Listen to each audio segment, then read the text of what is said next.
السلام علیکم، دس از سفیر خان۔ امید ہے کہ سب خیریت سے ہوں گے۔ آج ہم ایک نئی ویڈیو لے کے آئے ہیں ہسٹری آف انگلش پوئٹری پہ، کہ اس میں جتنے بھی ایجز گزرے ہیں اس کی پوئٹری کیسی تھی اور ایک دوسرے سے کیسے مختلف تھی۔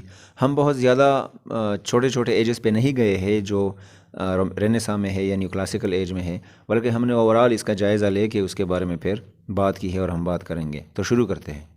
تو دوستو، جیسے ہی ہم انگلش لٹریچر کی بات کرتے ہیں یا پوئٹری وغیرہ کی، ظاہر سی بات ہے پوئٹری سب سے پہلے جنرا ہے، تو ہم اینگلو سیکسن میں یا اولڈ انگلش لٹریچر میں چلے جاتے ہیں، اور اس زمانے میں 455 کے بعد 1100 تک یا 1050 تک لوگ جو تھے وہ کاسٹ وغیرہ میں رہتے تھے، سائڈس پہ رہتے تھے انگلینڈ میں، جو پہاڑ ہے یا ویلیز وغیرہ ہے ادھر رہتے تھے، کوئی خاص ان لوگوں کی سٹی نہیں تھی۔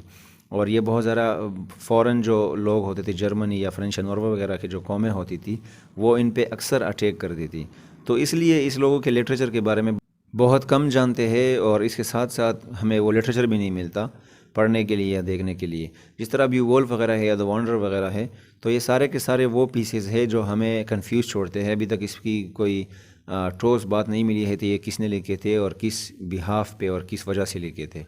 دوسرا جو ایج ہے وہ میڈیول پیریڈ ہے، اور اس کو ایج آف انریسٹ یا ٹرانزیشن بھی کہتے ہیں۔ انریسٹ تھا اس میں اور ٹرانزیشن تھا، بہت ساری لڑائیاں اور یہ ساری چیزیں، لوگوں میں اتفاق وغیرہ نہیں تھا، فرینچ آ گئے تھے اس میں۔ ٹرانزیشن اس کو اس لیے کہتے ہیں کہ یہ ایک اولڈ انگلش سے ماڈرن ایج میں اس کا ٹرانزیشن تھا، منتقلی تھی، جس میں ہم چوسر کو پڑھتے ہیں جو 1340 یا 42 میں پیدا ہوئے تھے 1400 تک، اور اس کو انگلش کا فادر مانا جاتا ہے، انگلش لٹریچر کا یا پوئٹری کا، جنہوں نے کانٹربیوری ٹیلز لکھے ہیں۔ اس کے علاوہ ولیم لنگلن ہے جو ایک پوئٹ رہ چکے ہیں، ویکلیف ہے جو ایک پروز اور ہسٹری رائٹر ہے، اور اس میں ریفارمیشن آف چرچ بھی ہوا تھا اس ایج میں، میڈیول جو پیریڈ ہے، کیونکہ چرچ سے لوگ بہت زیادہ کائنڈ آف نفرت کرنے لگے تھے اور ریلیجن کو سائڈ پہ رکھنے کی کوشش کر رہے تھے۔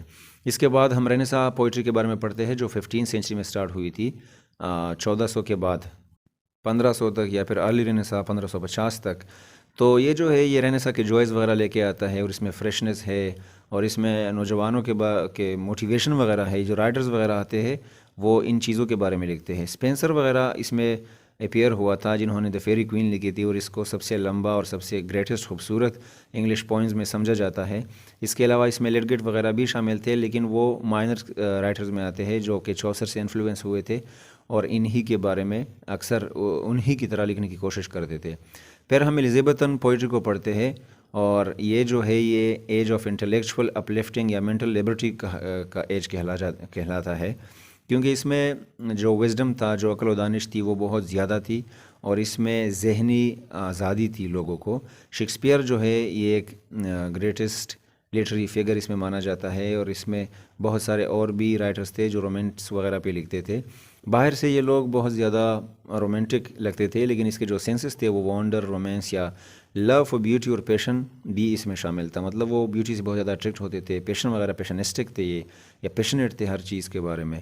اس کے علاوہ ہم پیریٹن ایج کی پوئٹری پہ بات کرتے ہیں، اور پیریٹنزم جو ہے وہ 1600 کے بیچ میں جو سٹارٹ ہوا تھا، 1650-60 میں، جس کے بعد نیو کلاسیکل پہ سٹارٹ ہوتا ہے، جس کو ہم کامن ویلتھ پیریڈ بھی کہتے ہیں۔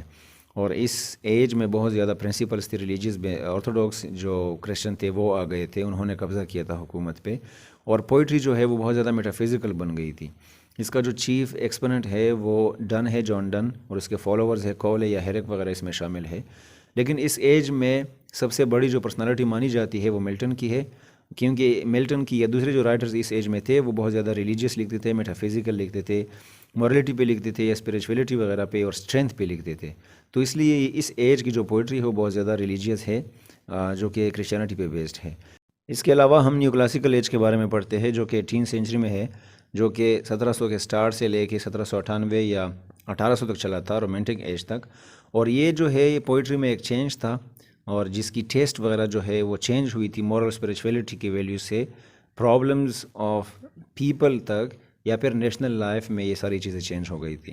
مطلب یہ جو نیو کلاسیکل تھے یہ نیشنل لائف کی، قومی زندگی جو لوگوں کی گزرتی تھی ان کے بارے میں لکھتے تھے، یا پھر لوگوں کے جو مسائل ہوتے تھے ان کے بارے میں لکھتے تھے، نہ کہ اسپریچول چیزوں کے بارے میں یا کسی اور چیز کے بارے میں۔ اور اس لیے اس ایج کو ایج آف ریزن بھی کہا جاتا ہے۔ اس کے جو بڑے ایکسپوننٹس ہے، جو بڑے پوئٹس اور رائٹرز مانے جاتے ہیں، وہ لیجنڈر پوپ ہے اور جان ڈرائیڈن وغیرہ اس میں شامل ہے۔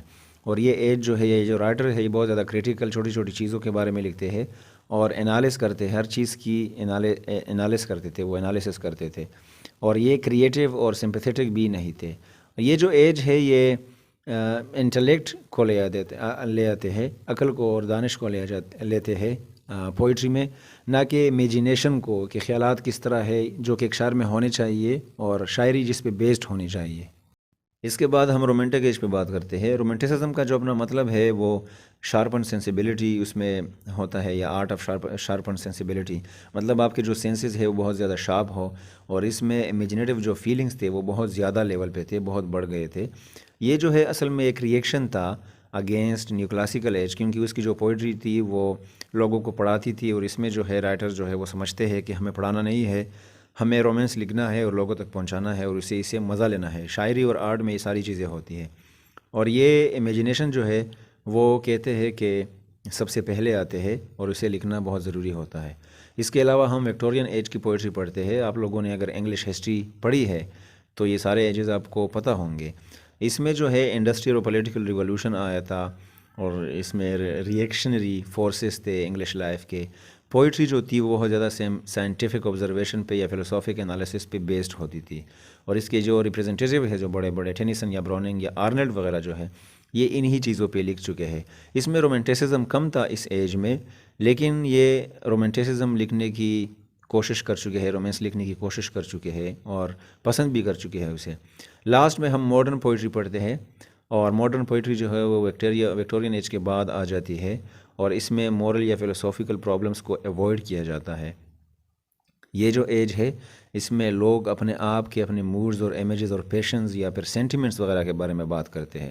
ان لوگوں کے کوئی ڈاکٹرینز وغیرہ نہیں ہے، اصول نہیں ہے، اور یہ جو ہے ماسٹر ہے اپنے نیچر کے اور اپنے فیوچر کے اپنے بارے میں لکھتے ہیں، اور اپنے موڈز اور خیالات کے بارے میں بہت گہرائی سے لکھتے ہیں۔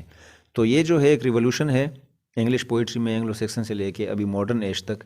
پوسٹ ماڈرن جو ہے یا پوسٹ ماڈرنزم جو ایج ہے وہ بھی ماڈرن ایج کے پوئٹری کے ساتھ ہی ملتا ہے، 1900 کے بعد جو 20 سینچری میں سٹارٹ ہوا تھا، اتنا فرق اس میں نہیں ہے۔ سو آئی ہوپ کہ آپ لوگ انگلش پوئٹری کی ہسٹری کو تھوڑا بہت سمجھ گئے ہوں گے۔ اگر کوئی کویشچن ہے تو کمنٹ باکس میں ڈال دیں۔ اگلی ویڈیو تک اپنا بہت سارا خیال رکھے۔ Thank you very much.